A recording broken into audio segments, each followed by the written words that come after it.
আমি ফ্রি ফায়ারকে সময় দিয়েছি, ফ্রি ফায়ার সেটার অবশ্যই আমাকে একটা মূল্য দিয়েছি। বাট আমি স্বেচ্ছায় সজ্ঞানে একটা কথা বলতে চাই আপনাদেরকে, যদিও বা এটা বলতে আমার নিজের কাছেই অনেক কষ্ট হচ্ছে। আজকে থেকে এই চ্যানেলে আমি আর কোনো ফ্রি ফায়ারের ভিডিও আপলোড করব না। আজকে থেকে আমি ফ্রি ফায়ারকে বিদায় জানাচ্ছি। আর কোনো ফ্রি ফায়ারের ভিডিও আপাতত আমার থেকে পাবেন না। এই হ্যাকগুলো কারা আনতেছে, কারা সেল করতেছে, এই হ্যাকের যে সোর্স কোডগুলো, এই সোর্স কোডগুলো আসতেছে কোথা থেকে? তো যাই হোক ভাই, যদি কোনোদিনও এগুলো ঠিক হয় তাহলে আমি হয়তো ব্যাক করতেও পারি। তাছাড়া আমি আর ফ্রি ফায়ারে থাকতেছি না, এটাই হচ্ছে আমার অফিসিয়াল স্টেটমেন্ট। আজ থেকে ফ্রি ফায়ারে কোনো ভিডিও আমার এই চ্যানেলে আপনারা দেখতে পারবেন না।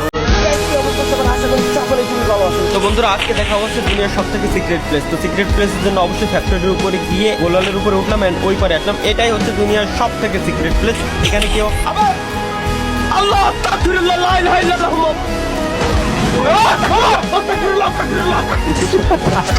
লাস্ট আমি একা সামনের দিকে গেল